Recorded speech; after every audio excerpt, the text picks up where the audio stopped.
ओम शांति। तो आज विशेष गया के भाई बहने सामने हैं, गया बिहार के। तो आज का बहुत सुंदर विषय भी है, सहन शक्ति से शक्तिशाली स्थिति। सहन शक्ति से शक्तिशाली स्थिति। सहन शक्ति एक शक्ति है,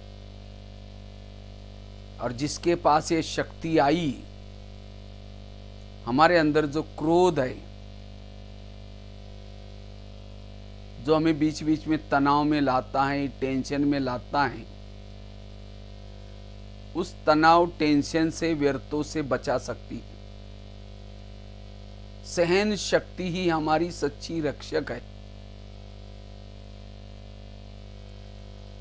सहन शक्ति अगर आ जाए हमारे पास, हमारे जीवन में शांति आएगी, एकाग्रता आएगी, धैर्यता आएगी, कई गुण हमारे जीवन में आएंगे।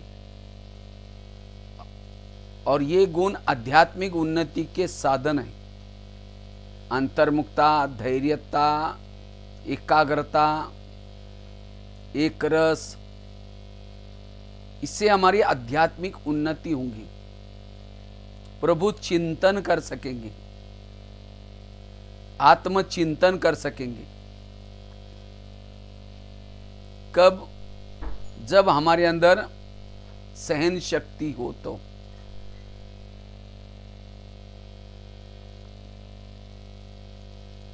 सहन शक्ति अगर आ जाए, मन एकाग्र होगा, मन के संकल्प में शक्ति आएगी,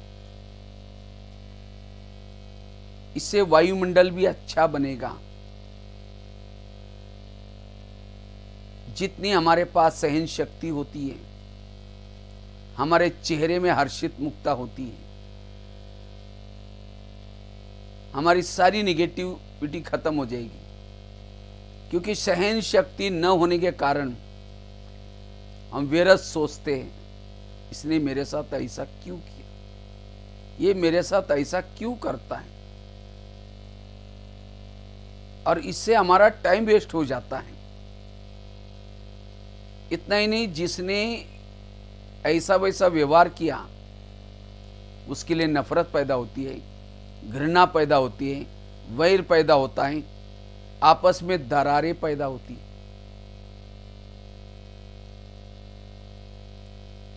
और हमारे संस्कार फिर गुस्से वाले, तनाव, टेंशन वाले बन जाते हैं।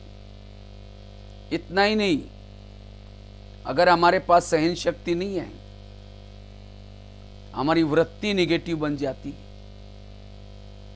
और वृत्ति से वायुमंडल फैलता है।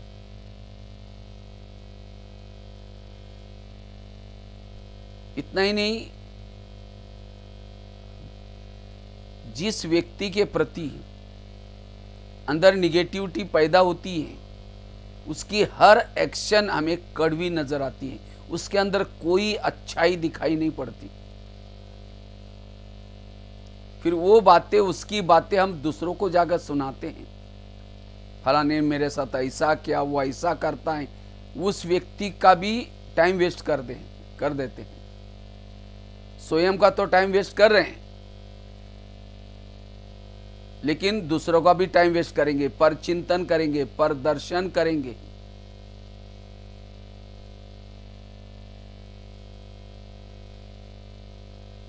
सहन शक्ति न होने से पूरा हम जीवन में डिस्टर्ब हो जाते हैं।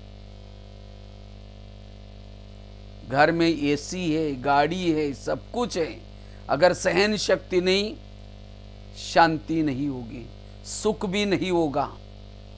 जिसके जीवन में सहन शक्ति नहीं, उसको सुख शांति नहीं होगी। सुख का, शांति का आधार है सहन शक्ति।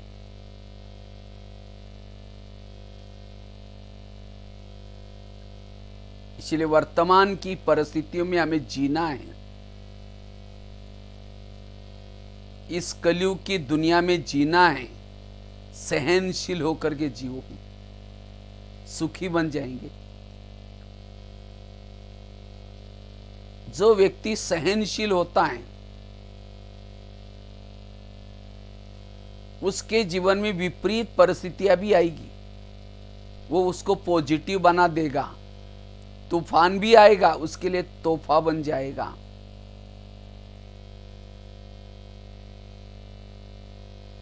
क्योंकि सहन शक्ति वालों के पास बुराई को अच्छाई में परिवर्तन करने की कला आ जाती है।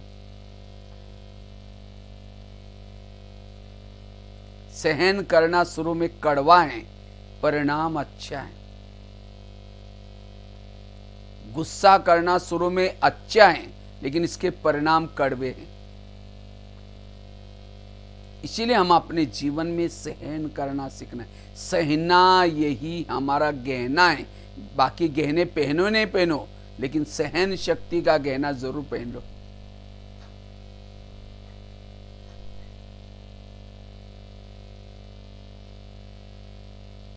इसलिए व्यर्थों से मुक्त बनना जरूरी है। सकारात्मक रहने की बहुत जरूरत है।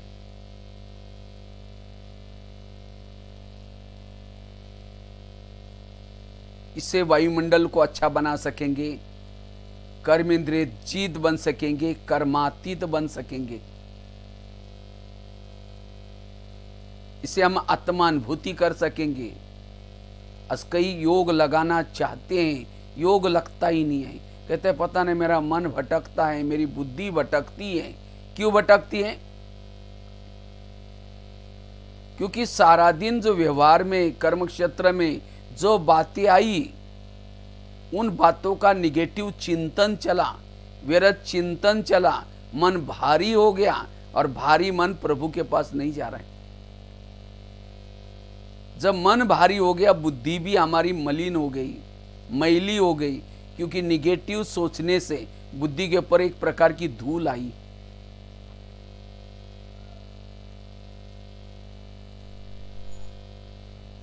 इसलिए हमें सारा दिन क्या करना है, जो भी कुछ विपरीत परिस्थिति आती है, हमारे मन के विपरीत परिस्थिति आती है, उस परिस्थिति की बातों को डाइजेस्ट करना। डाइजेस्ट करना मतलब उसके परिस्थिति के साथ एडजस्ट होकर के चलना। जो परिस्थिति के साथ एडजस्ट नहीं कर सकता, वो निगेटिव सोचता है। फिर जैसे कहा, निगेटिव सोच चलेंगे, विचार निगेटिव चलेंगे, भावनाएं निगेटिव बन जाएंगी, वृत्ति निगेटिव बन जाएंगी, दृष्टिकोण निगेटिव बन जाएगा, व्यवहार निगेटिव बन जाएगा। क्योंकि सहन शक्ति नहीं, हमारा पूरा जीवन निगेटिव बन जाता है। फिर हमें दुख की महसूस होते हैं, लगता है दुनिया बड़ी दुख वाली है, लोग बड़े खराब है। कहते हैं ना, गीत है, देख तेरे संसार की क्या हालत हो गई भगवान, कितना बदल गया इंसान। इंसान बदला मतलब क्या? हा? क्या इंसान को 4 आंखें आ गई, 8 हाथ आ गए? इंसान बदला मतलब इंसान के सोच बदल गए। विचार बदलने से युग बदल गया। दुनिया दुखी, कहां सुखधाम था, कहां दुखधाम बन गया विचारों से। इसीलिए विचारों में परिवर्तन करना, और विचारों में परिवर्तन तब आएगा जब हम सहन करना सीखेंगे। इसीलिए बाबा ने हमें एक ड्रामा का ज्ञान, कर्मों का ज्ञान, जो हुआ अच्छा, ये सारा ज्ञान किस लिए दिया है? ताकि सहन कर सके हम। इतना ज्ञान होने के बाद फिर भी हम सहन नहीं करते। ये ऐसा क्यों करता, इसने ऐसा क्यों किया? ज्ञान को यथार्थ नहीं समझा।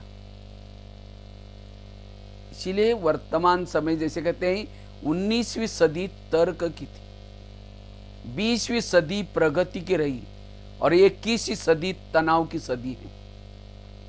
तनाव की चपेट से बचना है,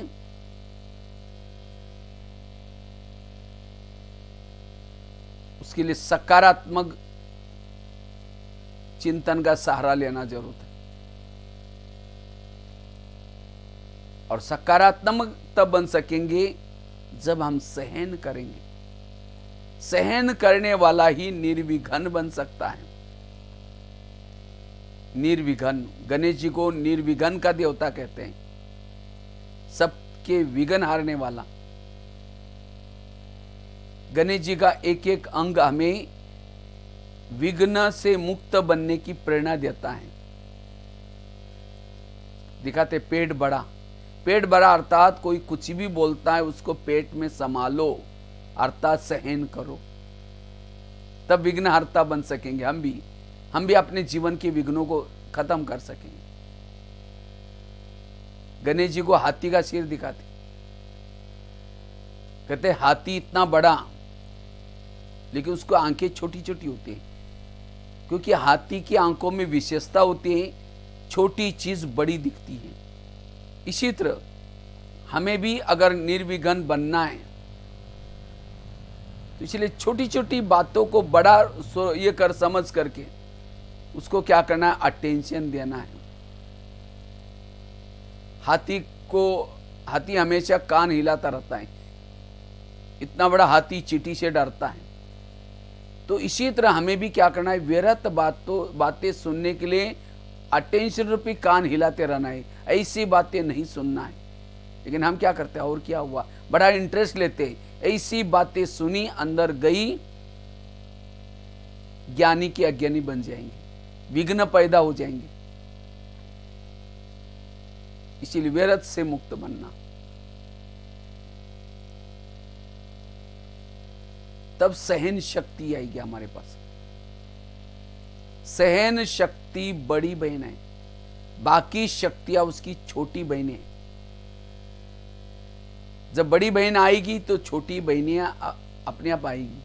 वो 7 बहनें हैं, 7 दैव शक्तियां। और जब शक्तियां, अष्ट शक्ति हमारे पास आएगी, दैवी गुण शक्तियों के बच्चे हैं। दैवी गुण शक्तियों के बच्चे हैं। एक एक शक्ति के पीछे 4-4 दैवी गुण हैं, 4-4 उसके बच्चे हैं। अगर सहन शक्ति आ गई आपके पास, उसके साथ उसके 4 बच्चे आएंगे। कौन से? शांति, एकाग्रता, एकरस और अंतर्मुक्ता।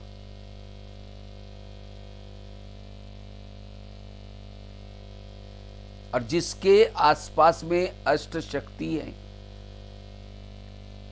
उसके पास 32-35 जितने दैवी गुण भी आएंगे।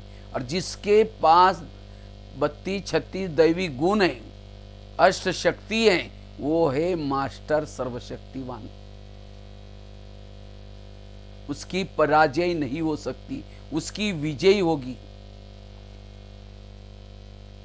सहन करने वालों को शुरू में थोड़ा पराजय लगती है, लेकिन सदा काल के लिए विजय है। और जो गुस्सा करता है, क्रोध करता है, शुरू में उसकी विजय होती है कुछ समय के लिए, कुछ सेकंड के लिए। कहता है देखा, मैं इतना दिन का बदला ले लिया, इसका ये क्या। लेकिन सदा के लिए हम कांटे बो देते हैं। इसलिए हमें जीवन में सहन करना सीखना है। सहन करना कायरता नहीं है, सहन करना बहादुरी का काम है। आज लोगों के अंदर तनाव पैदा हो रहा है, टेंशन पैदा हो रहा है, घर घर में रामायण महाभारत हो रहा है। कारण क्या? सहन शक्ति की कमी। वैसे तो मैं ड्रामानुसार सेवार्थ भारत के लगभग 9,000 जितने स्कूल कॉलेज में गया हूं। कभी कभी मैं जब बच्चों को पूछता हूं, बच्चे ये बताओ इसमें से गुस्सा किसको किसको आता है? झूठ बोले कौवा काटे, क्योंकि बच्चों को तो, बच्चे ईमानदार होते हैं। जब ये बोलते हैं बच्चे फटाफट क्या करते हैं, अपना हाथ उठाना शुरू करते हैं। सामने टीचर बैठे रहते हैं, तो टीचर को मैं कहता हूँ भाई लगभग 80-90%, 95% बच्चे सारे हाथ खड़ा करते हैं, सर हमको गुस्सा आता है। तो सामने जब सर देखते हैं तो सर को मैं पूछता हूँ, सर देखो रिजल्ट। तो फिर बच्चों को पूछता हूँ, बच्चे आप लोगों को सर ने कोई गुस्से पर कैसे कंट्रोल करना है उसका लेसन नहीं पढ़ाया? तो सर कहते हैं हमको भी गुस्सा आता है।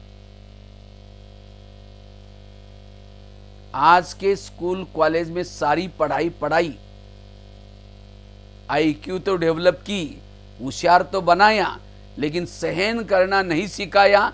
वो बच्चे यहां से तो पास हो जाते हैं, समाज में फेल हो जाते हैं, क्योंकि उसको सहन करना नहीं सिखाया। इसीलिए आज ये क्रोध सर्वव्यापी हो गया है। तनाव, टेंशन, आज कई लोग सुसाइड करते हैं। है पढ़े लिखे, आईक्यू बहुत अच्छे, इंटेलिजेंट, क्वेश्चन, बौद्धिक क्षमता अच्छी है, लेकिन सहन शक्ति नहीं है। रात में चैन की नींद नहीं आ रही है, करवट बदल रहा है, नींद नहीं आती। जो सारा दिन की बातें कुछ सहन नहीं हुई, नींद फिट गई, तो फिर वो शराब पीता है, नशा करता है, कई तो पेन किलर की दवाई लेते हैं। एक भाई को ऐसे मैंने ट्रेन में ज्ञान सुनाया, हमने कहा कि आप क्या करो, बहुत अच्छा लगा उसको। मैंने कहा आप आश्रम में जाना, आश्रम में 8-9 बजे सवेरे जाओ, तो 8-9 बजे जब जाएंगे ना, आपको बहुत अच्छा वहाँ का ज्ञान सुनने को मिलेगा। कहता भाई जी ये ज्ञान बहुत अच्छा है, लेकिन मैं 8-9 बजे नहीं जा सकता हूँ, शाम को 5-6 बजे जाऊँगा। हमने कहा क्यों? कहता है रात को सोते समय मुझे नींद नहीं आती, मैं बहुत टेंशन में हूँ, मैं रात को 3-4 बजे के बाद सोता हूँ और इसीलिए उठता हूँ दोपहर को 1-2 बजे। बड़ा ऑफिसर था, अच्छा व्यक्ति था। देखो आज लोगों की हालत, तनाव, टेंशन, क्यों? सहन शक्ति नहीं है। इसीलिए आज के स्कूल कॉलेज में ना माँ बाप सिखा रहे, ना बच्चों को ये सहन है। इसीलिए परमात्मा ने ये ब्रह्मा कुमारी विद्यालय खोला है, और इसी विद्यालय में ये काम, क्रोध, ये मानव के दुश्मन है, जिन्होंने पूरा मानव को खाली कर दिया। कहां सोने के महल थे, कहां भरपूर थे, लेकिन आज इन विकारों ने सबको खाली कर दिया। और इसीलिए परमात्मा आकर के अब क्या कर रहे हैं, इसी विद्यालय में वो ज्ञान दे रहे हैं, मेडिटेशन सिखा रहे हैं, जिस योग से, मेडिटेशन से हमें क्रोध के ऊपर जीत प्राप्त करना है।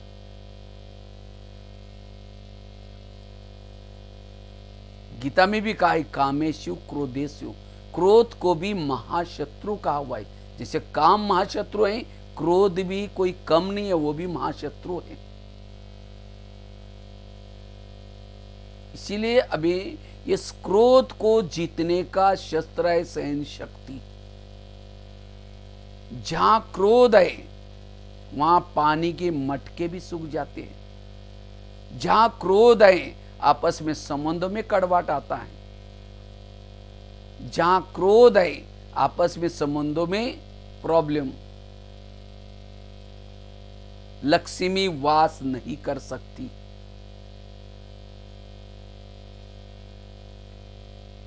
इसीलिए अब हमें सहन शक्ति को अपना करके शांति का अनुभव करना है, जीवन में सुख का अनुभव करना है। कहा मानव जीवन हीरे तुल्य है, लेकिन सहन शक्ति ना होने के कारण आज मानव जीवन कौड़ी के समान बना हुआ है। इसलिए कई लोग क्या करते हैं, जीवन में जो प्रॉब्लम आते हैं, समस्या आते हैं, चैन की नींद नहीं आती, तो उनको जीवन बड़ा संघर्षमय वाला लगता है। और ऐसे लोग क्या करते हैं,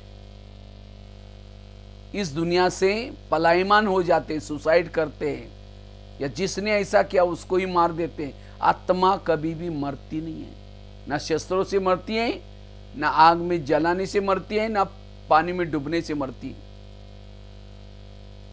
अगर हमने किसी को मार भी दिया, वही आत्मा अगले जन्म में फिर बदला लेती। हमने आगे के लिए और कांटे बोए। जिस प्रॉब्लम को लेकर के यहां से हम भाग जाते हैं, सुसाइड करते, अगले जन्म में ब्याज के सहित वो प्रॉब्लम हमें सहन करना पड़ता है और दुखी बनते। जैसे बरसात आते हैं, छाता लेके चलते हैं, ठंडी है, गर्म कपड़े पहनते हैं, प्रबंध करते। इसी तरह हमें भी तनाव का, क्रोध का प्रबंध करना है, और वो प्रबंध है सकारात्मक सोच। सोच को सकारात्मक करने से हमारे अंदर सहन शक्ति आएगी, और जितनी हमारे पास सहन शक्ति आएगी, हम क्रोध के पर जीत प्राप्त कर सकेंगे। और जो सहन करता है वही योगी बन सकता है। ये तो कई भाई बहन योग में बैठते हैं, कहते योग में माया आती है। माया आती है मतलब कोई राक्षस आता है, वो हिलाता है। माया आती है मतलब सारा दिन की जो निगेटिव बातें हैं वो मन बुद्धि को परमात्मा के पास स्थिर बैठने नहीं देंगी, प्रभु चिंतन करने नहीं देंगी, आत्मचिंतन करने नहीं देगी। बैठेंगे योग में, लाल लाइट चल रहा है, गीत बज रहे हैं, शुरू करेंगे मैं आत्मा हूं, शांत स्वरूप हूं, फिर कहेंगे मेरे को उन्होंने क्यों बोला, फिर कहेंगे ठीक है मैं आत्मा हूं, फिर कहेंगे 15 दिन पहले भी तो बोला था, फिर कहेंगे ठीक है शांत स्वरूप हूं, फिर कहेंगे सबके बीच भी क्यों बोला। योगी नहीं लगेगा। इसलिए जब व्यक्ति निगेटिव सोचता है, सहन नहीं होता, तो सोचते सोचते तनाव पैदा होता है। तनाव, तन में आना। जिसके पास सहन शक्ति नहीं है उसके सोच अंदर से ज्यादा चलते हैं, और जिसके सोच ज्यादा चलते हैं वो देह के भान में आता है। जब देह के भान में आता है उसको प्रॉब्लम ही प्रॉब्लम नजर आती। इसीलिए बाबा ने 4-5 साल से मुरलियां चला रहे हैं, बच्चे समस्याओं का समाधान करो, कारणों का निवारण करो, इसे सहन शक्ति आई। इसलिए तनाव को इंग्लिश में कहते हैं टेंशन। टेन मतलब 10, सन मतलब बच्चे। टेंशन मतलब 10 बच्चे, पहले तो 2-4 हैं, फिर 10 पैदा होंगे, सुखी कैसे बने। इसीलिए वर्तमान समय हमें सहन करना सीखना है। और इस तनाव, टेंशन से कई शरीर की भी बीमारियां होने की संभावना है। इसीलिए कहते हैं ना, जिसका पाँव गरम, पेट नरम, दिमाग ठंडा, वहां डॉक्टर आने की कोई जरूरत नहीं। आजकल कोरोना का प्रकोप चल रहा है सभी तरफ विश्व में। कहते हैं कोरोना से की बीमारी से बचने के लिए, कोरोना तो क्या, शरीर की सभी बीमारियों से बचने के लिए हमारे अंदर रोग प्रतिकात्मक शक्ति चाहिए। पहले इतने हॉस्पिटल नहीं थे, इतनी दवाई भी नहीं थी, और बीमारी भी नहीं होती थी। क्यों बीमारियां नहीं होती थी? क्योंकि लोगों के अंदर रोग प्रतिकात्मक शक्ति ज्यादा थी, इम्यूनिटी पावर। पता ही नहीं चलता था कि बुखार कब आया और क्या हुआ। किसके अंदर ये रोग प्रतिकात्मक शक्ति ज्यादा होती है? जो पॉजिटिव रहता है, साइलेंस में रहता है, कम सोचता है, तनाव टेंशन से दूर है, सदा समर्थ सोचता है, उसके अंदर रोग प्रतिकात्मक शक्ति ज्यादा होती। खान पान से और सोच से रोग प्रतिकात्मक शक्ति अच्छी बनती। इसलिए शुद्ध खान पान और पॉजिटिव विचार, जितना ईर्ष्या करेंगे, घृणा करेंगे, डर, भय, इससे हमारी रोग प्रतिकात्मक शक्ति कम हो जाती। भय का भूत, बीमारी आदि तो हम भय से ही पैदा हो जाती। इसलिए निर्भय वो करके रहना, पॉजिटिव रहना। निर्भय वही रह सकता है जिसकी सोच समर्थ है, पॉजिटिव है, सकारात्मक है।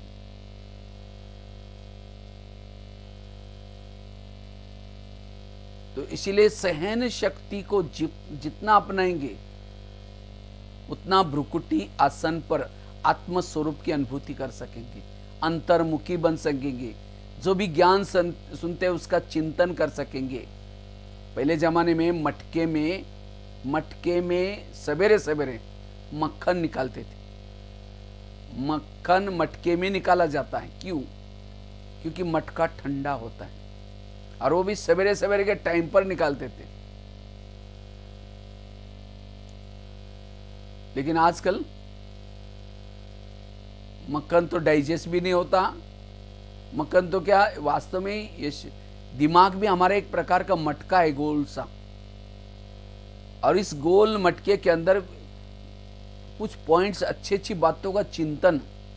लेकिन आजकल तो हर एक के दिमाग में जहर निकल रहा है, ईर्ष्या, घृणा, नफरत। और आजकल तो क्या करते, देरी से उठेंगे। कहते हैं सवेरे 4 के 5 के बीच में जो उठता है उसको योगी कहते हैं, योगी।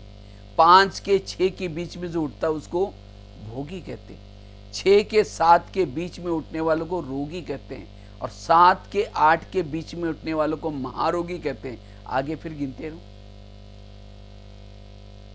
किसी की ड्यूटी है, कोई देरी से, वो बात अलग है। जितना देरी से सोएंगे उतनी बीमारियां पैदा होंगी। इसीलिए कहते हैं 10 और बस। उठेंगे, उठते ही टीवी देखेंगे, अखबार पढ़ेंगे, सारा निगेटिव। और निगेटिव वालों को सुख शांति नहीं है, सहन शक्ति नहीं है। इसलिए जीवन में सहन करना सीखना है।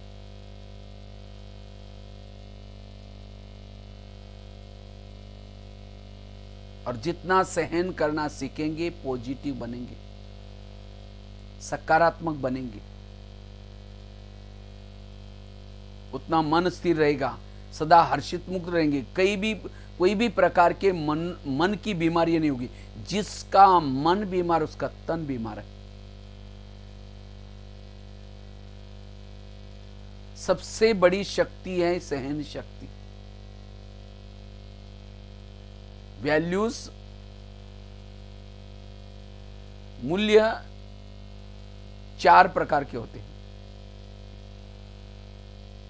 एक होता है दैवी मूल्य, मानवीय मूल्य, दूसरा होता है नैतिक मूल्य, तीसरा होता है आध्यात्मिक मूल्य, चौथा होता है दैवी मूल्य।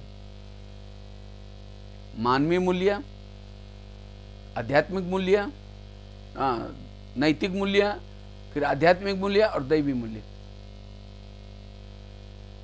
तो मानवीय मूल्य कौन से हैं? सहन करना, भाईचारा रखना, आपस में स्नेह रखना, इसको कहते हैं मानवीय मूल्य। और जब ये मूल्य व्यक्ति के जीवन में है, वो सुखी है। घर में सब कुछ है, लेकिन ये मानवीय मूल्य ही नहीं है, सहन शक्ति नहीं है, उसके जीवन में सुख शांति नहीं हो सकती।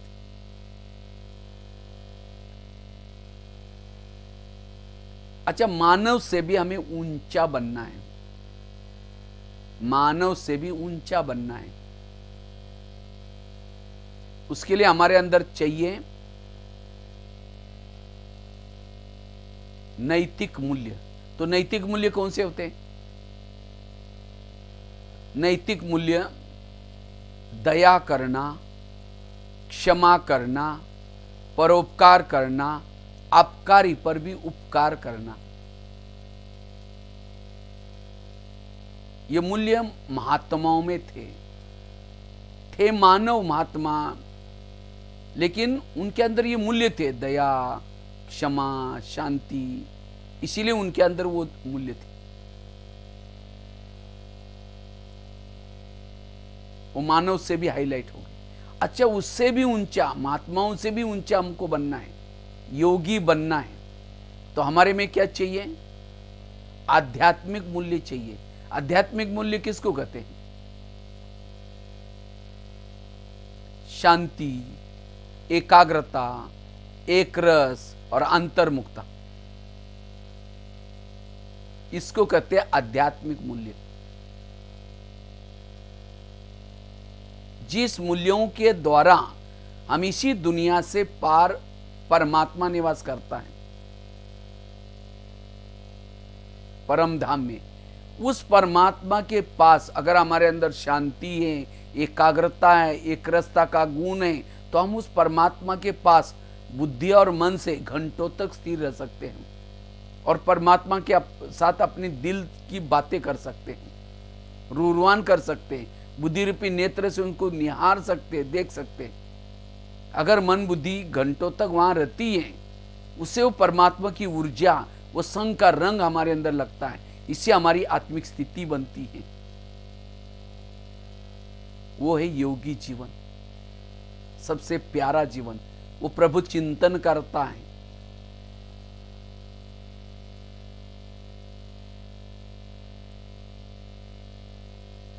उससे भी ऊंचे हैं दैवी मूल्य। दैवी मूल्य कौन से हैं? मर्यादा पुरुषोत्तम, डबल अहिंसक, सर्वगुण संपन्न, 16 कला संपूर्ण, यह है दैवी मूल्य। लेकिन उसके लिए कोई पुरुषार्थ करने की जरूरत नहीं है। जो परमात्मा के पास घंटों तक बैठता है, प्रभु चिंतन करता है, मनन चिंतन करता है, उस परमात्मा के संग से ये 16 कला संपूर्ण, संपूर्ण, निर्विकारी, मर्यादा पूरे, ये अपने आप आते हैं। उसके लिए कोई पुरुषार्थ नहीं। पुरुषार्थ है आध्यात्मिक मूल्यों में, घंटों तक परमात्मा के पास बैठने में। लेकिन आध्यात्मिक मूल्य किसके अंदर आ सकते हैं? जिसके अंदर नैतिक मूल्य है और साथ में मानवीय मूल्य है। अगर आपके पास दया करने का गुण नहीं है, आप किसी को क्षमा नहीं करेंगे, तो आप परमात्मा के पास घंटों तक नहीं बैठ सकेंगे, योगी नहीं बन सकेंगे। तो आध्यात्मिक मूल्यों का फाउंडेशन क्या रहा? दैवी मूल्य का फाउंडेशन आध्यात्मिक मूल्य। आध्यात्मिक मूल्यों का फाउंडेशन क्या रहा? नैतिक मूल्य और साथ में मानवीय मूल्य। अगर यह नहीं है आपके पास, आप परमात्मा के पास घंटों तक नहीं बैठ सकते। इसलिए हमारे अंदर दया, क्षमा, परोपकार, अपकार पर उपकार, ये गुण चाहिए। लेकिन दया क्षमा कौन कर सकता है? नैतिक मूल्य किसके अंदर आ सकते? जो सहन करता है, अर्थात जिसके अंदर मानवीय मूल्य है, वही दया कर सकता है, क्षमा कर सकता है। इसका मतलब दैवी मूल्यों का, आध्यात्मिक मूल्यों का, नैतिक मूल्यों का फाउंडेशन क्या रहा? मानवीय मूल्य। इसीलिए कहते हैं पहले तो मानव बन, मानव, अर्थात पहले सहन करना सीखना है। और जो सहन करना सीखता है वो देवता भी बन सकता है। एक पत्थर भी सहन करते मूर्ति बनती है, तो क्या हम सहन करके मूर्ति नहीं बन सकते? चैतन्य देवता नहीं बन सकेंगे? इसलिए सहन करना है। एक मटका भी लेने के लिए हम बाजार में जाते हैं तो क्या करते हैं? बजा बजा करके देखते हैं, तो हमें भी लोग परखेंगे ये कितना महान है। उसके लिए हमारे पास सहन। संसार में जितने लोग महान बन के गए हैं, उन्होंने जीवन में सहन किया। बिना सहन करते कोई महान नहीं बन सकता। लेकिन आज हमारे अंदर कहते मुझे ही सहन करना है, मेरे को ही सब झुकना है, मेरे को ही करना है। इसलिए फिर हम कभी कभी क्या करते हैं, वो फट जाता है। गुस्सा क्या होता है? कई दिनों की सहन शक्ति नहीं तो वो फट जाता है। इसलिए हमें उन बातों को पॉजिटिव लेकर के सहन करना है, उन बातों को डाइजेस्ट करना। जैसे गटर का पानी ऐसा ही फ्रिज में रखो तो क्या हो जाएगा? बदबू मारेगा। अगर फिल्टर करके रखो तो बदबू नहीं मारेगा। इसी तरह किसी ने मेरे साथ गलत व्यवहार किया, कुछ बोला, ऐसे ही उन बातों को सहन नहीं करो, लेकिन निगेटिव को पॉजिटिव में चेंज करके, बदल करके फिर चेंज। मेरा उसका साथ कोई पिछले जन्मों का हिसाब था, उत्सुक तो हो गया, तब आपको कुछ बुरा नहीं लगेगा। चलो ठीक है, मैं चुप रहता हूं। फिर करते करते समझो कोई माता जी है, पति ने उसको कुछ बोल दिया, सास ने कुछ झगड़ा कर दिया, कुछ बोल दिया, थप्पड़ तो नहीं मारेगी, चुप तो बैठेगी। लेकिन जब पति ऑफिस में चला गया, सास इधर उधर गई, तो क्या करेगी? कोई पानी पीने के बहाने, माचिस लेने के बहाने पड़ोसने के पास जाकर बैठेगी और बैठ करके कहेंगे खाना खाया, वो कहेगी अरे क्या खाओ, मेरा पति ने आज ऐसा, अरे मेरा भी पति आज ऐसा ही किया, बड़ा घमासान कर दिया।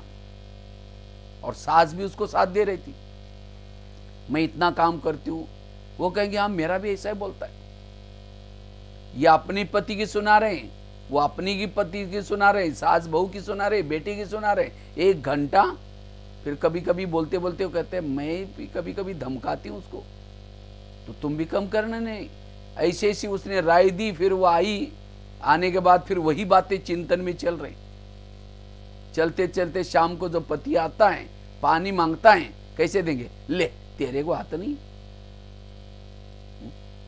गुस्सा करता है, ये करता है, फिर खाना भी उसी विचारों में बनाएंगे।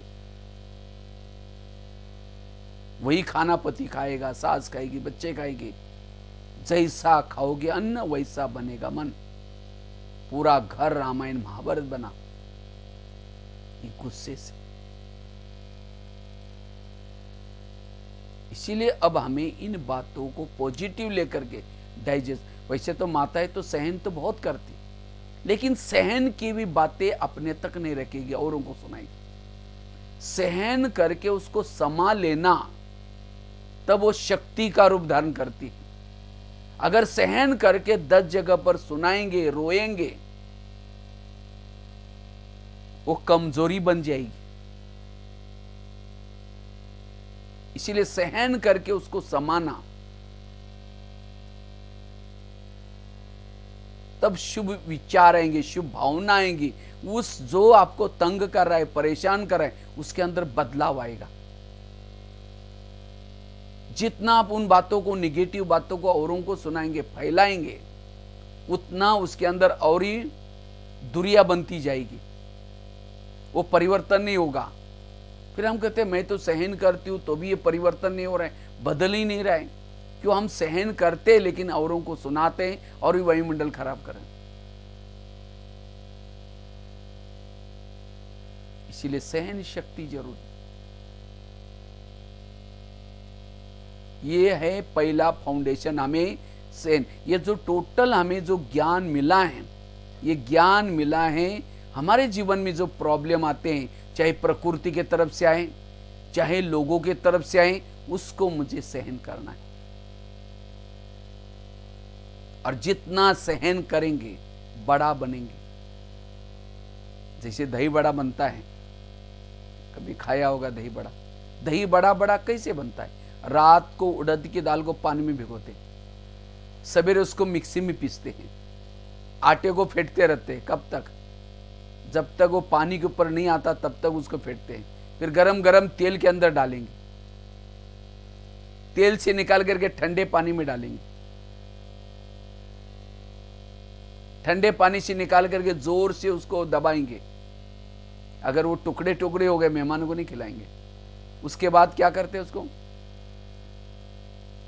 प्लेट में रखेंगे, फिर दही डालेंगे, इमली की चटनी डालेंगे, ऊपर से भुना हुआ जीरा पाउडर डालेंगे, लाल मिर्ची डालेंगे, हरा धनिया डालेंगे, तब जाकर के क्या बना?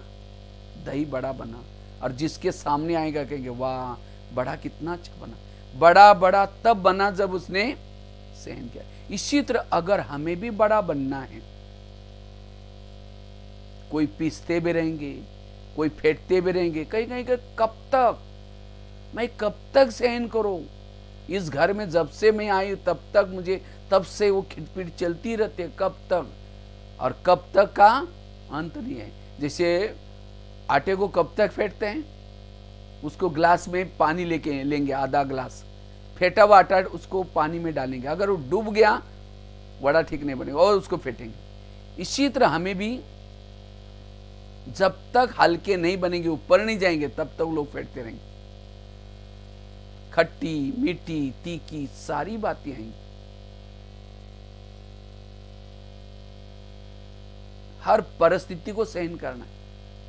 बड़े को इतना सारा पीसा फेटा, नमक लगाई, मिर्ची लगाई, सब कुछ करने के बाद तलेंगे, ये करेंगे, तो भी जब मुंह में डालेंगे 32 दांत भी प्रहार करना शुरू करते, वो भी चबा करके खाएंगे, तो भी वो सहन करता है।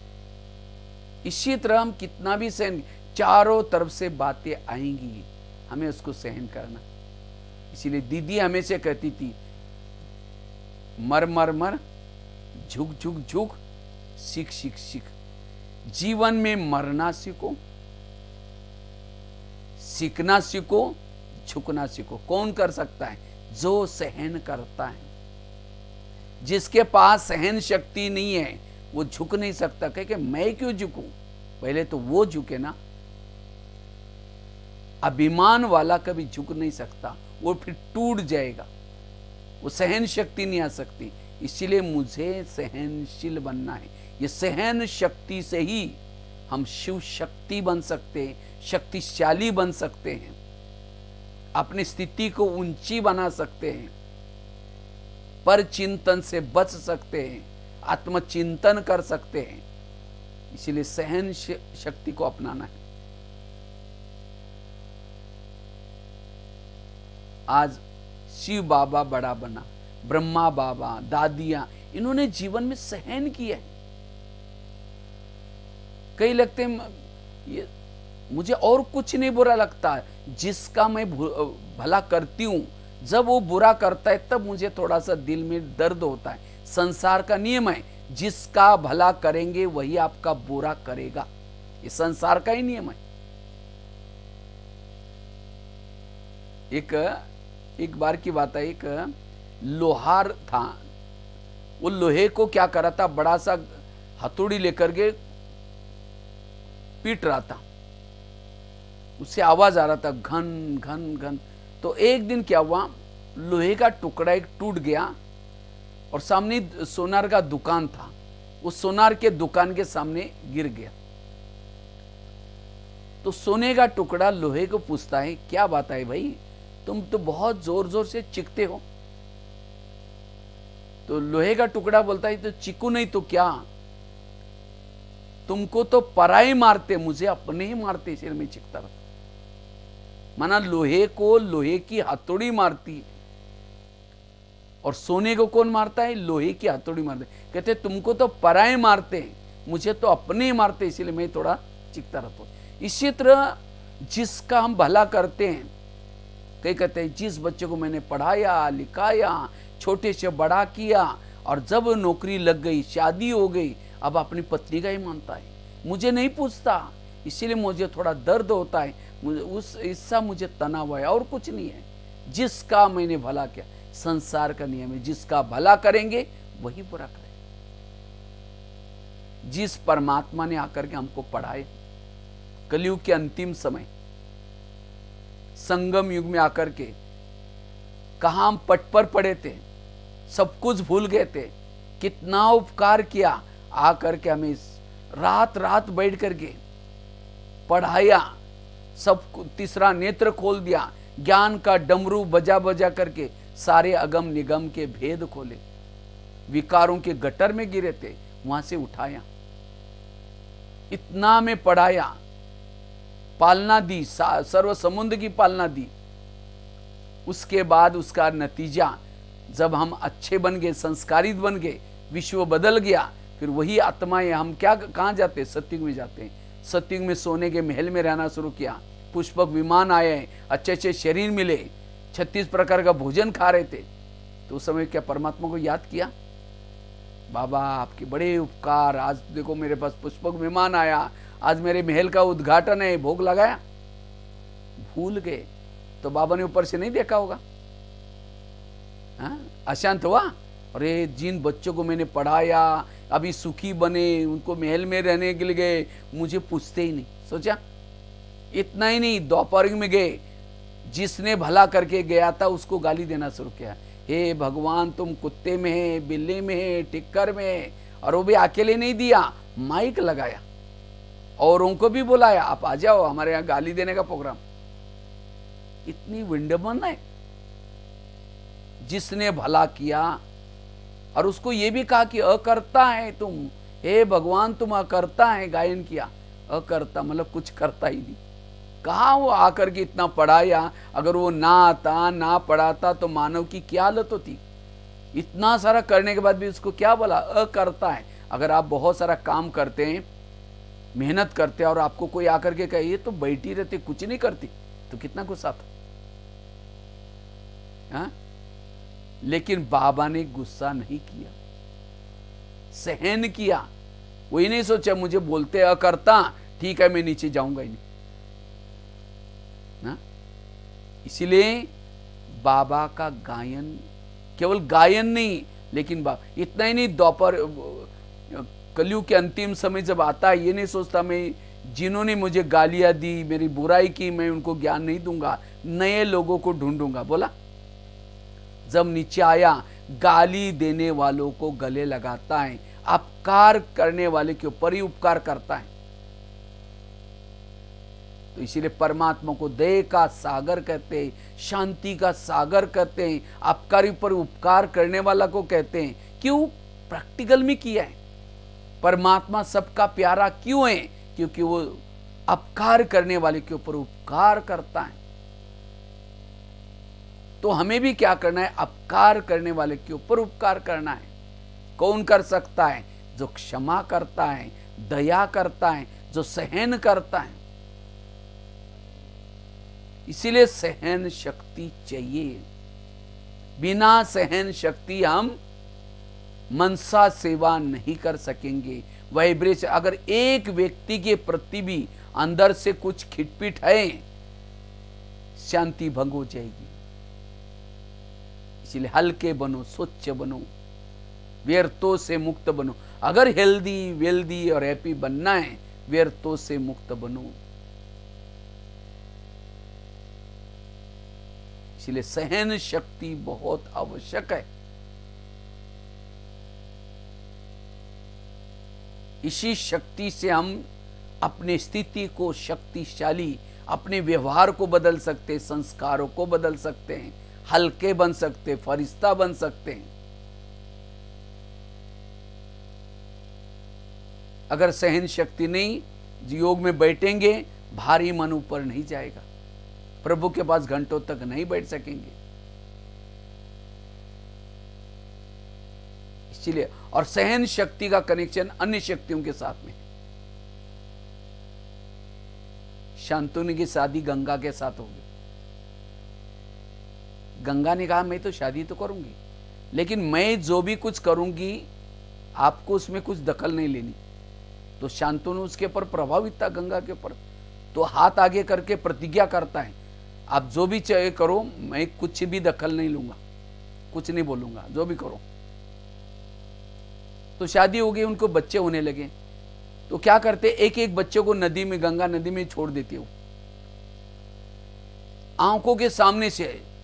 अब शांतनु को टेंशन हो रहा है, ये क्या कर रहे, लेकिन उसने तो प्रतिज्ञा कहती तुम जाए जो चाहे करो, अब क्या करूं। तो ये बात उन्होंने कुलगुरु को बताई। तो कुलगुरु को कहा कि ऐसी बात है, इसीलिए मैं आजकल गुमसुम हो गया, ये टेंशन हो गया। कहा कि मैंने प्रतिज्ञा, कहा कि भाई आपने प्रतिज्ञा कि आप जाने, आपका काम जाने, और परेशान। आखिर एक दिन देखा कि वो बच्चे को लेके जा रहे नदी में छोड़ने के लिए, गंगा में छोड़ने के लिए।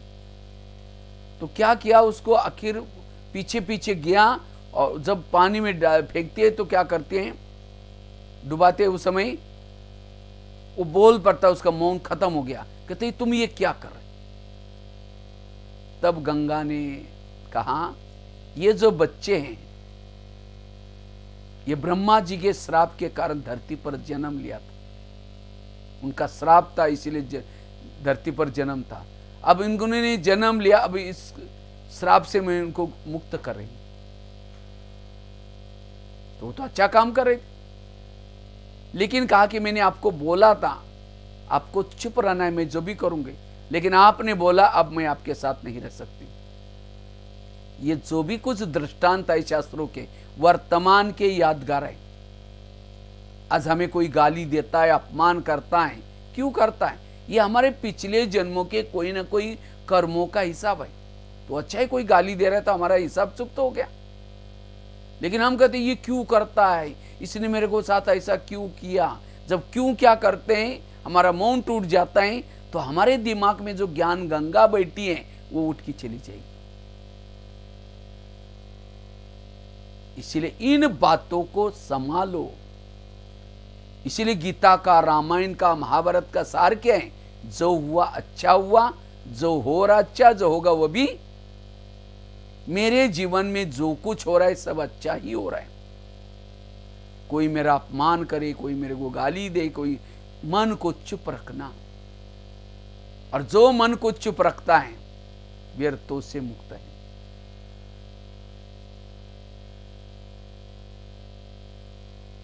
इसलिए परिस्थिति को पॉजिटिव बनाओ। अभी भी मैं कोई जेल में गया था, वैसे तो लगभग 800-900 जेलों में भी सेवा करने के लिए जाने का मौका मिला। अभी भी मैं एक जेल में गया था तो वहाँ करीबन 100-150 महिलाएं थी, महिलाओं का जेल था। तो मैं कार्यक्रम करने के बाद एक 2-3 महिला को उठा करके पूछा, आप जेल में क्यों आए? तो एक ने कहा कि मैं कॉलेज की प्रिंसिपल हूँ। हमने कहा कॉलेज की प्रिंसिपल और आप जेल में कैसे आए? तो उसने पूरी स्टोरी बताई। मैं बहुत गरीबी में मेरा जन्म हुआ था, गरीबी में जन्म हुआ तो पढ़ने के लिए पैसा नहीं था। मैंने मेहनत करके कुछ ना कुछ करके इधर उधर जॉब करके अपनी पढ़ाई पूरी की। पढ़ाई करते करते मुझे कॉलेज में लेक्चरर की नौकरी लगी। जब लेक्चरर की नौकरी लग गई उसके बाद मेरी शादी हुई।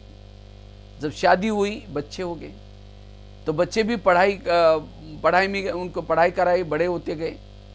तो मेरी नौकरी मतलब लगन देख कर के मेरा पढ़ाई का ये, तो मुझे क्या क्या संस्था ने मुझे प्रिंसिपल बनाया। जब मैं प्रिंसिपल बन गई तो मुझे लगा मेरे और अच्छे दिन आ गए। तो उन्होंने क्या किया, एक बड़ा सा मकान बनाया, गाड़ी ली। उसके बाद बच्चे भी बड़े हो गए तो बच्चों की भी शादी होगी, तो बहू आ गई। लेकिन कहा कि जो बहू आई थी ज्यादा पढ़ी लिखी थी, तो खाना पीना बनाना नहीं जानती थी। अब मुझे लगा था अब कोई बात नहीं, अभी तो आई है, 8 दिन तो हो गया, 8 दिन हो गया, महीना हो गया, 2 महीना हुआ, साल हो गया, 2 साल हो गया, कुछ नहीं करते। अब मुझे टेंशन शुरू हो गया। तो एक दिन मैं कॉलेज से कहते, वो प्रिंसिपल ने कहा मैं थोड़ा कॉलेज से लेट आ गई, कुछ मीटिंग थी, अब लेट आई। जब लेट आए उसको रात को 8-9 बजा था, तो उसको लगा बहू ने कुछ तो किया होगा, देखा वो आराम से बैठी। कहा कि बेटा तुम कुछ तो बनाती, कहते मुझे कुछ नहीं आता। अब उसको लगता है कि इसके कारण, एक के कारण मैं सबको भूखा कैसे मारूं। तो क्या किया, आखिर खाना बनाना शुरू किया। आटा बनाया, दाल चावल बनाया, रोटियां बेल रही थी। जब रोटियां बेल रही थी, बहू आकर के कमर पर हाथ रख करके खड़ी हो गई। अब कहते हैं कि आप कॉलेज में जाते, कोई बड़ी बात है क्या? वहाँ एसी में बैठो, बेल बजाओ तो आपको पानी ला कर देते, कोई बड़ी बात है क्या? एक तो खाना बनाने के लिए मदद नहीं कर रहे, और दोबारा ऐसे शब्द यूज किए। इतना उसका, इतना दिन का जो टेंशन था, गुस्सा था, वो जो बेलन से रोटियां बना रही थी, वो स्टील का बेलन था, गुस्से से फेंक के मारा, बहू के सिर में लग गया, बहू खत्म हो गई। पुलिस वालों को पता चला, पकड़ के लेके गए। कोर्ट ने फैसला किया आजीवन कारावास, मर्डर केस जैसी। देखो उस मैडम ने सब कुछ पढ़ा, लेकिन क्या नहीं पढ़ा, सहन करना नहीं सीखा। ये तो एक कहानी मैंने आपको सुना, एक कहानी, ऐसे हजारों कहानियां हमने देखी है। आज सहन शक्ति की कमी, घर घर में रामायण महाभारत बन रहा है। इसलिए वर्तमान समय आज सहन शक्ति बहुत जरूरी, और जितना जीवन में सहन करना सीखेंगे, अपराध से मुक्त बन जाएंगे, बीमारियों से बच जाएंगे।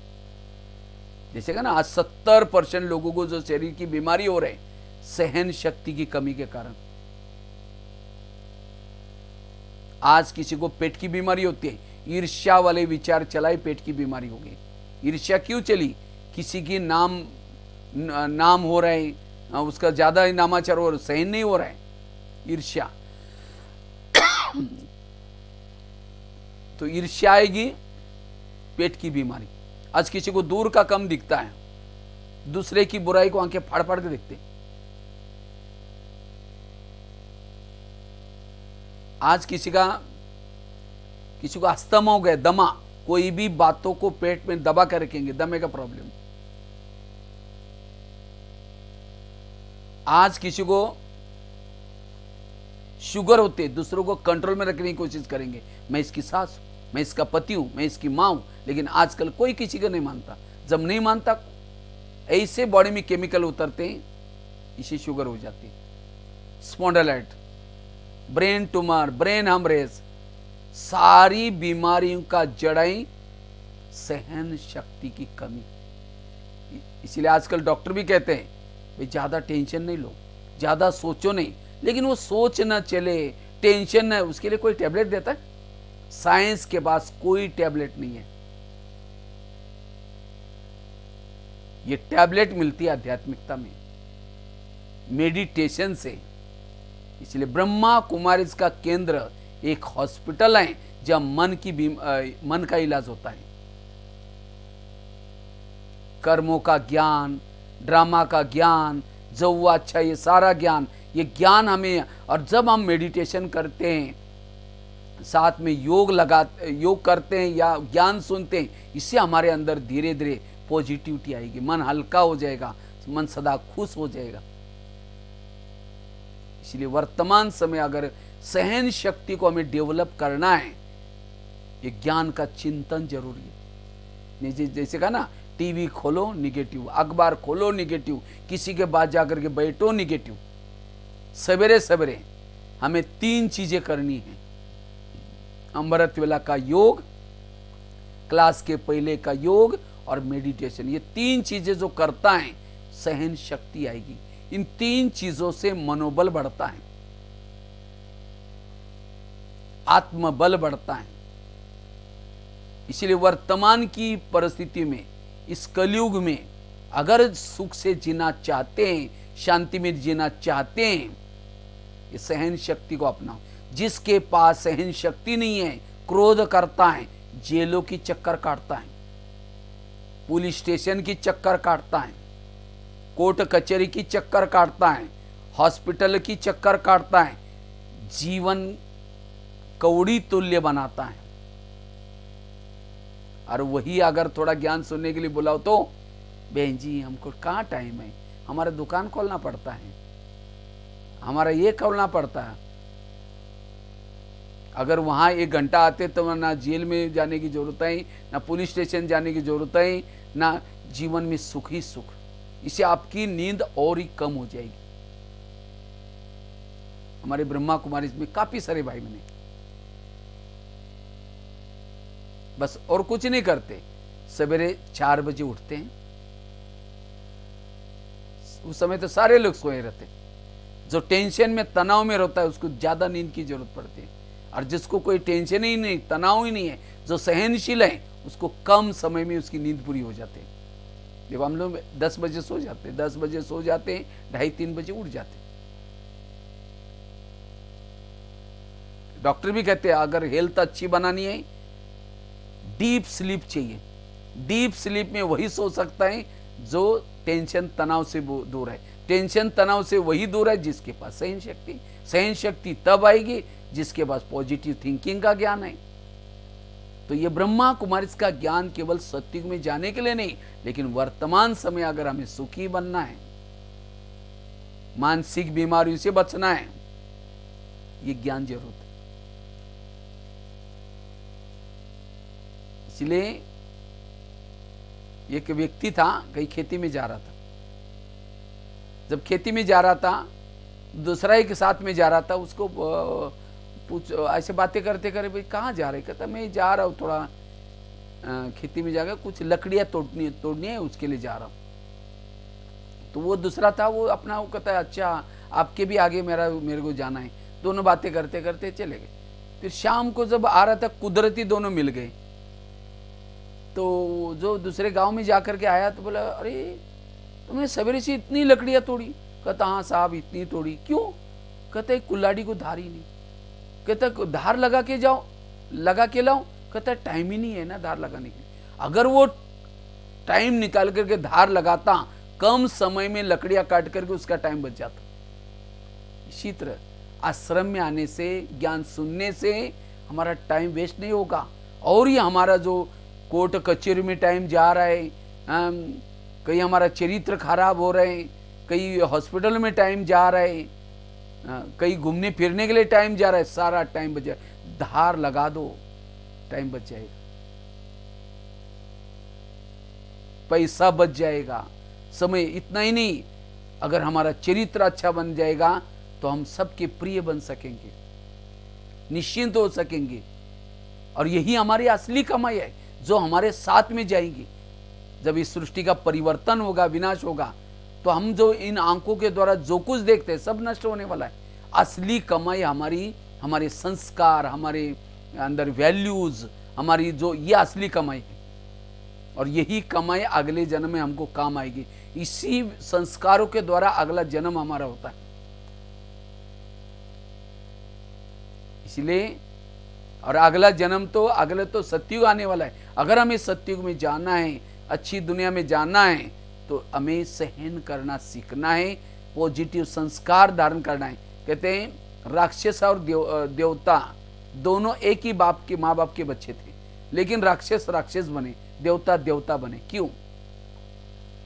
क्योंकि राक्षसों की संगत गलत थी, खान पान गलत था, क्रोध था, इसीलिए वो राक्षस बने।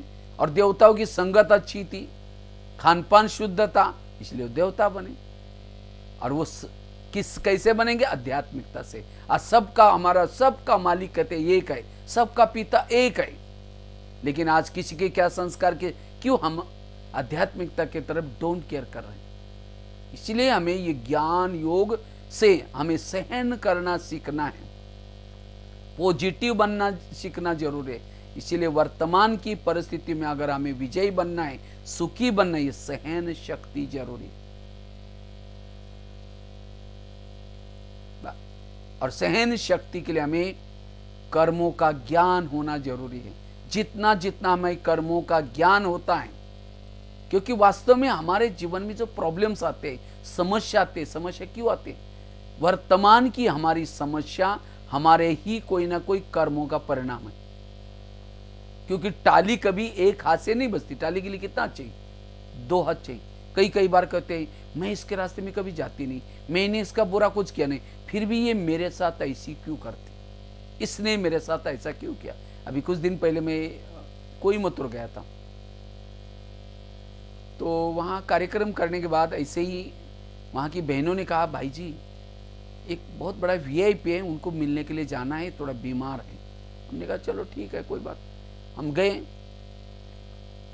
तो जब गए तो उनका जो मकान मैंने देखा, इतना सुंदर मकान था, सामने बहुत सारी गाड़ियां थी और नजदीक ही उनकी फैक्ट्री थी।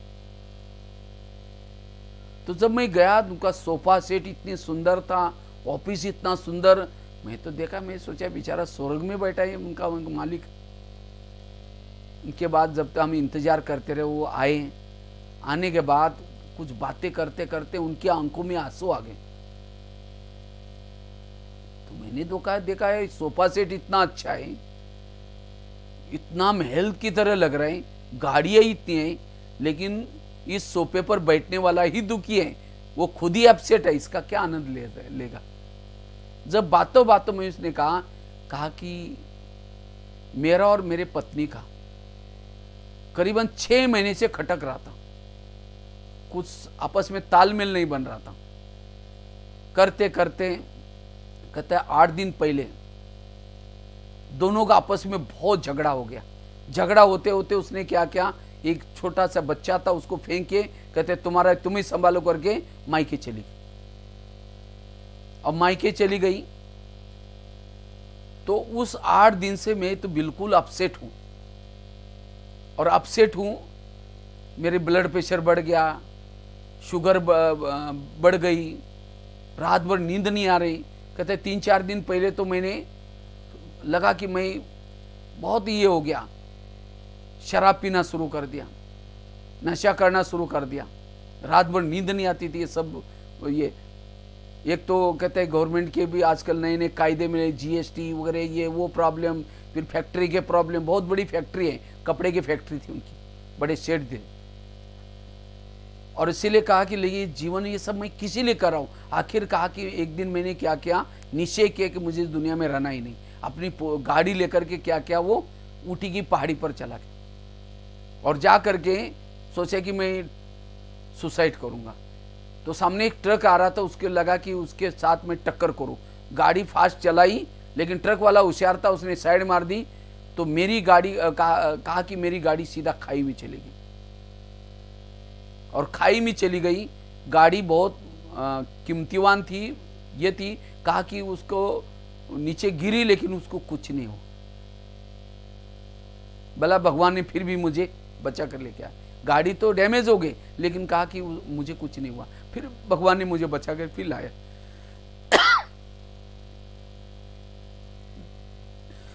देखो, उनके पास सब कुछ है, पैसा है, सब कुछ है, लेकिन क्या नहीं है? सहन शक्ति नहीं है, जीवन जीने की कला नहीं है, आपस में तालमेल बैठाने की कला नहीं है। ये तो ये घटना बताई, ऐसे आज हर जगह पर चल रहा है। और इसलिए आज वर्तमान जरूरत है सहन शक्ति। आज वास्तव में हमारे जीवन में जो भी हमारे आसपास के लोग हैं, कोई हमको देने के लिए, कोई हमारे से लेने के लिए। समझो कोई सास है, बहू को तंग करे, परेशान करे, बहू को तनाव में आ रहा है, टेंशन में आ रहा है। कभी कभी ऐसी बहू क्या करते हैं, तनाव में आकर के उसी सास को मार भी देती है। ऐसी कई घटना होती है। अगर उस सास और बहू का पिछला जन्म दिखाया जाए, आज जो सास है पिछले जन्म इसकी बहू थी, और जब बहू है उस समय सास थी। इसलिए कहते हैं ना, सास भी कभी बहू थी। अगर आपको पति तंग करता है, परेशान करता है, इसका मतलब आपने भी कभी पति बनकर के उसको तंग किया था। क्योंकि टाली कभी एक हाथ से नहीं बजती, टाली के लिए 2 हाथ चाहिए।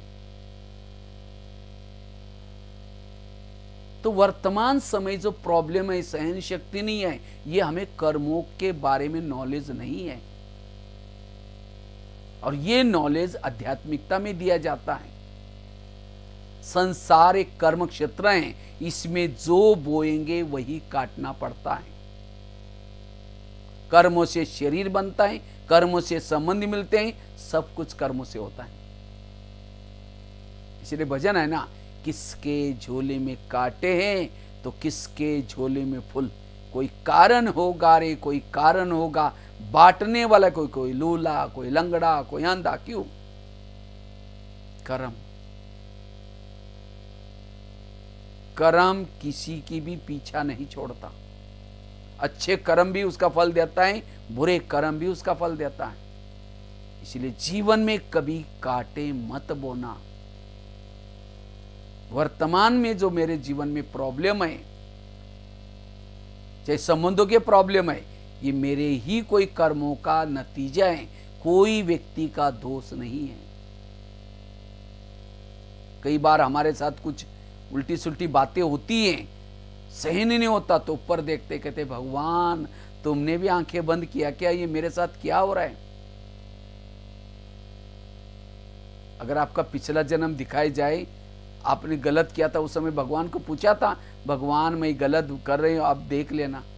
उस समय लगा था मैं अकेली हूं, कोई नहीं मुझे देख रहा है। इसलिए कई कहते नहीं भाई जी, इस दुनिया में बड़ा अन्याय हो रहा है। हमारे घर के पास इतना भ्रष्ट व्यक्ति है, इतना गलत काम कर रहे हैं, लेकिन भगवान उसका ही घर भर रहे हैं। जो घर भर रहे हैं उसके पिछले अच्छे कर्मों का फल है। अब गलत बीज बो रहा है, उसका भी फल उसको मिलेगा। भगवान के घर में देर है, लेकिन अंधेर नहीं है। इसलिए ये दुनिया जो चलते, भले कलयुग हो चाहे सतयुग में, वो ये दुनिया है परमात्मा की, भगवान की। इसलिए जो कुछ हो रहा है सब कर्म गति के अनुसार। इसलिए भगवान निश्चिंत है, जो जैसा बोएगा वैसे ही उसको काटना पड़ता है।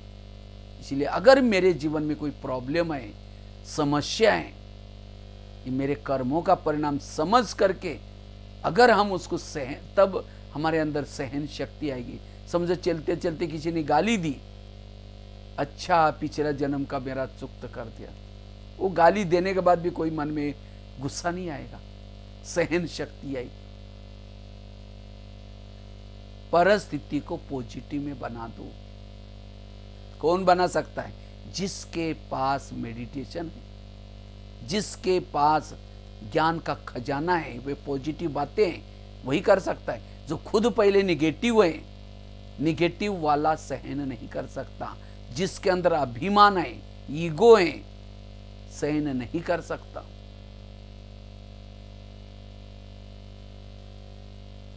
क्योंकि आजकल हर इंसान में ईगो भरा हुआ है, अभिमान भरा हुआ है। जैसे आजकल के स्कूल में बच्चों को क्या करते, केवल होशियार करते हैं। आजकल के माँ बाप भी चाहते मेरा बच्चा बहुत होशियार बन जाए, ज्यादा मार्क ले। टीचर भी वही चाहता है कि मेरे स्कूल का अच्छा रिजल्ट लगे। अच्छा रिजल्ट लगना, अच्छे मार्क लेना कोई बुरी चीज नहीं, लेकिन केवल उसके मार्क के ऊपर ध्यान नहीं दो। बौद्धिक विकास नहीं करो, सर्वांगीण विकास करो। आज वास्तव में सहन शक्ति क्यों नहीं हमारे अंदर? क्योंकि जब हम बचपन में पढ़ रहे थे तो हमने स्कूल में क्या किया है, केवल आईक्यू डेवलप किया है। आईक्यू मतलब होशियारी, केवल होशियार बने। टेबल जैसा टेबल है, टेबल के 4 पांव थे, अगर एक ही पांव तो टेबल हिल जाएगा, गिर जाएगा। इसी तरह मानव जीवन को स्थिर रखना है तो हमारे भी 4 पांव हैं। IQ intelligent question, EQ emotional question भावना, एमक्यू मॉरल क्वेश्चन नैतिकता, और एसक्यू स्पिरिचुअल आध्यात्मिक क्वेश्चन। और जिन्होंने विद्यार्थी जीवन में ये 4 पांव को मजबूत किया, उसके अंदर विनम्रता आती है। इसीलिए कहते हैं विद्या विनयन शोभते, विद्या आने के बाद विनम्रता आती है। लेकिन आज के इंसान में ऐसा नहीं है। आज के इंसान में विद्या आने के बाद और ईगो आ रहा है, मैं होशियार हूं, मैं सब कुछ जानता हूं, मुझे सब कुछ पता है। और इसीलिए आज सहन शक्ति नहीं है। जैसे रावण था होशियार, कहते शास्त्रों का ज्ञाता था, संपत्ति भी बहुत थी, लेकिन इन चीज का उसके अंदर ईगो था, इसलिए पूरा परिवार को लेकर खत्म हो गई। इसी तरह अगर मेरे अंदर भी कोई कलाओं का, विशेषता का, बुद्धि का अभिमान है, सहन शक्ति नहीं आएगी, गुस्सा खत्म नहीं होगा। इसलिए आईक्यू के साथ ईक्यू भावनात्मक बनो, माँ बाप के लिए, देश के लिए, समाज के लिए। एमक्यू मॉरल नैतिकता धारण करो, और एसक्यू स्पिरिचुअल आध्यात्मिकता। जिन्होंने इन 4 बातों का बैलेंस किया, उसके जीवन में ही सहन शक्ति आई। और सहन शक्ति वाला हर क्षेत्र में, हर परिस्थिति में विजयी बनेगा।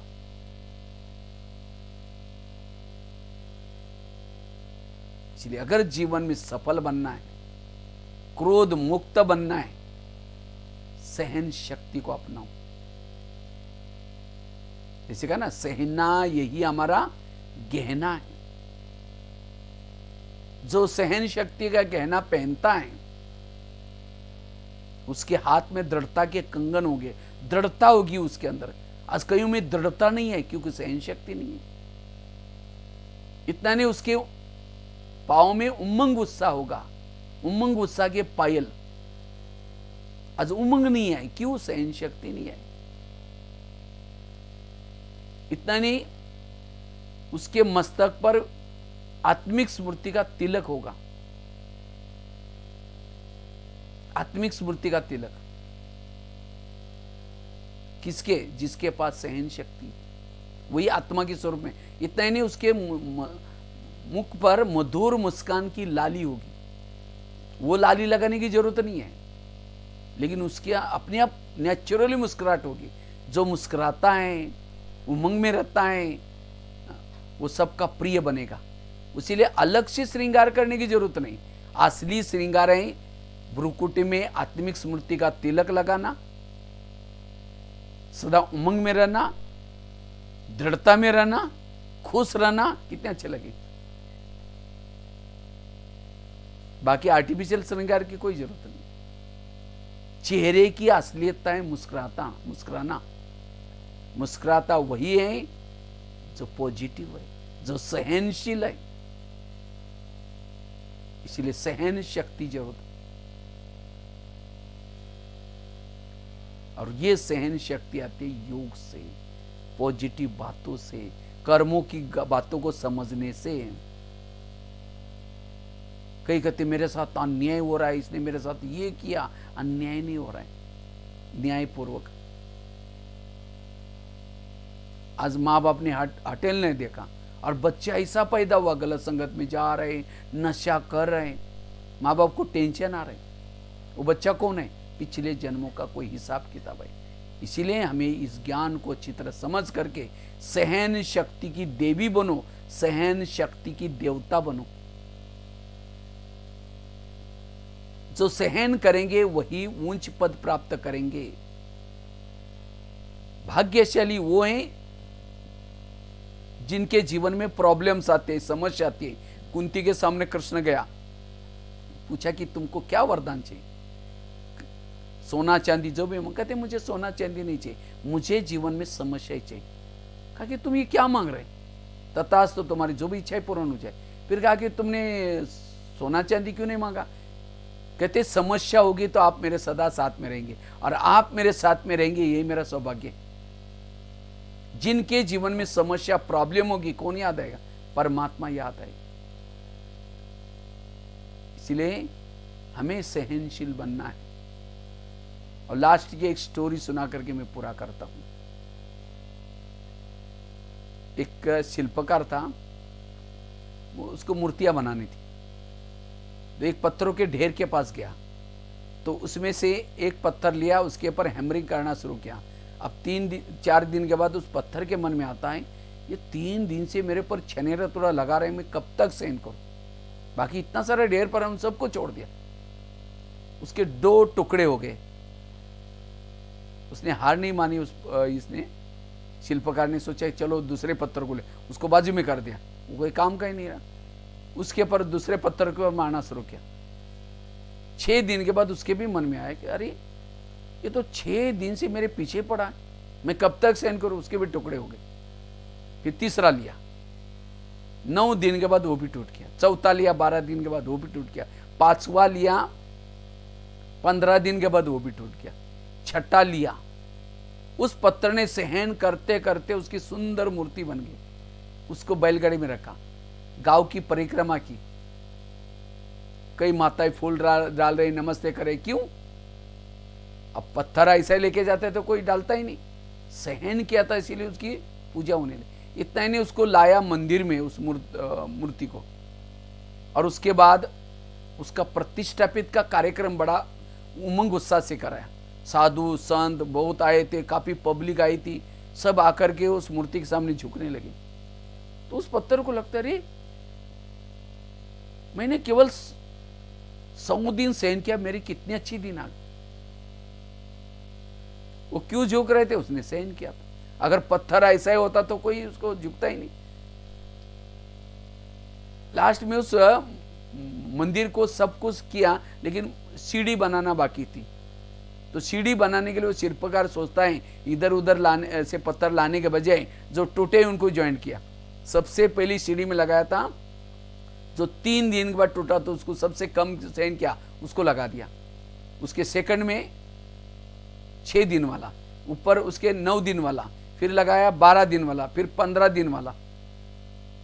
सबसे पहले जो पहली सीढ़ी थी, लोग चप्पलें वहीं उतारते, और ऊपर जाकर के पहली सीढ़ी है जो 15 दिन वाला, उसको थोड़ा सा नमस्ते करके अंदर मंदिर में जाते हैं। और जिसने 100 दिन सहन किया था, मूर्ति बनी थी, उसके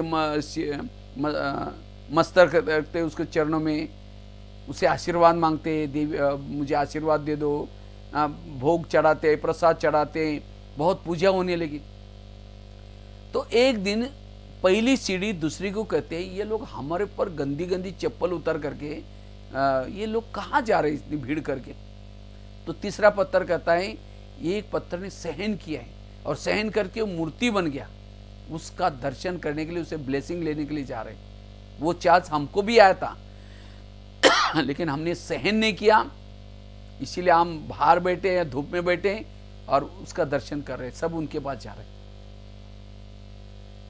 देखो, भाग्य सबके सामने आया था, लेकिन क्या नहीं किया? सहन नहीं किया।